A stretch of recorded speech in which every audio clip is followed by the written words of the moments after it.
नमस्कार, मैं प्रवीण गौतम।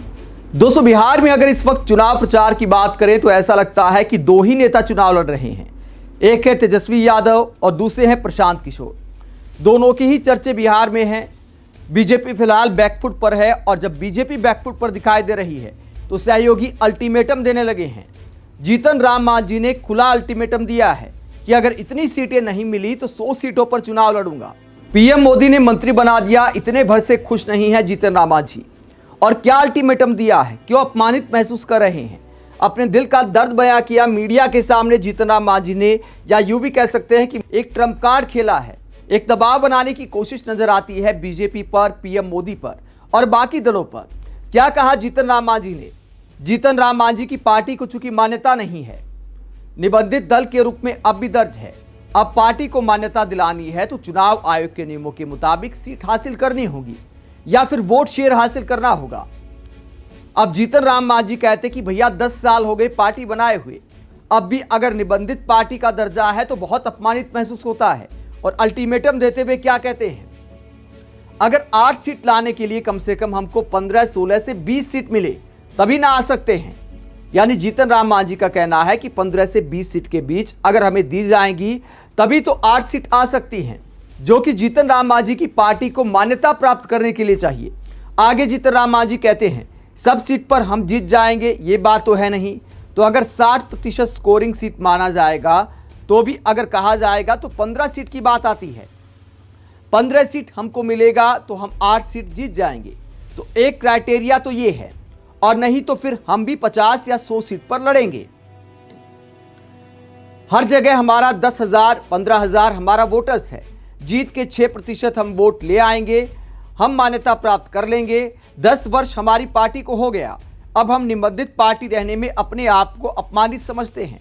तो जीतन राम मांझी कहते हैं कि अगर 100 सीट पर चुनाव लड़ते हैं तो हर सीट पर 10,000 से 15,000 वोटर हैं तो आराम से 6% वोट हासिल कर लेंगे। हालांकि ये थोड़ा सा अतिशोक्ति वाला बयान दिखाई देता है। जीतन राम मांझी मुझे लगता है अपनी राजनीतिक ताकत को जरूरत से ज्यादा आंक रहे हैं।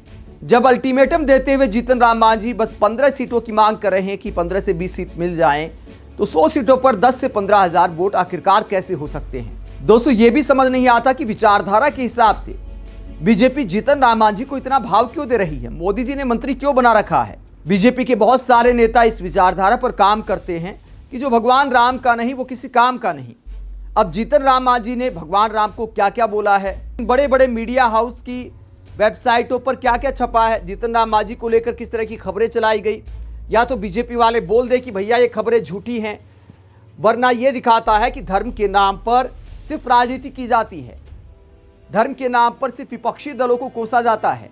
भगवान राम को लेकर विवादास्पद बयान देने वाले जीतन राम मांझी मोदी सरकार में मंत्री हैं, सत्ता के मजे ले रहे हैं, जबकि कैसे कैसे बयान दिए हैं। आज तक की हेडलाइन देखिए, पूर्व सीएम मांझी के बिगड़े बोल, रामायण को बताया काल्पनिक, कहा राम से ज्यादा कर्मठ थे रावण। अगली एनडीटीवी की हेडलाइन आप देखिए, मैं राम को नहीं मानता, राम कोई भगवान नहीं, जीतन राम मांझी का विवादित बयान।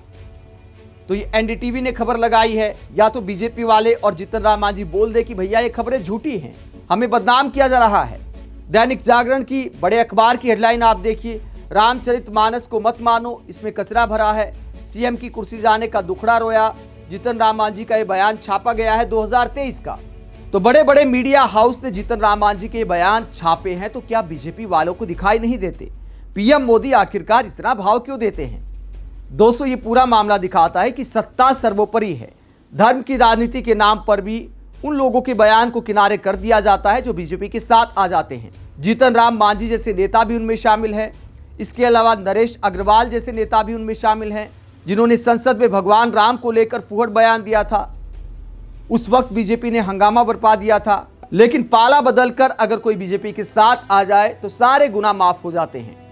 राष्ट्रवाद के मुद्दे पर पाकिस्तान के साथ मैच हो रहा है, उस पर बीजेपी वालों ने उफ तक नहीं की, विरोध तक नहीं किया, जबकि समर्थक सोशल मीडिया पर सुना रहे हैं। लेकिन मोदी सरकार के मंत्री डिफेंड करते नजर आए बीसीसीआई को। तो राष्ट्रवाद से लेकर धर्म की राजनीति सिर्फ हिपोक्रेसी दिखाई देती है, इससे ज्यादा कुछ नहीं है।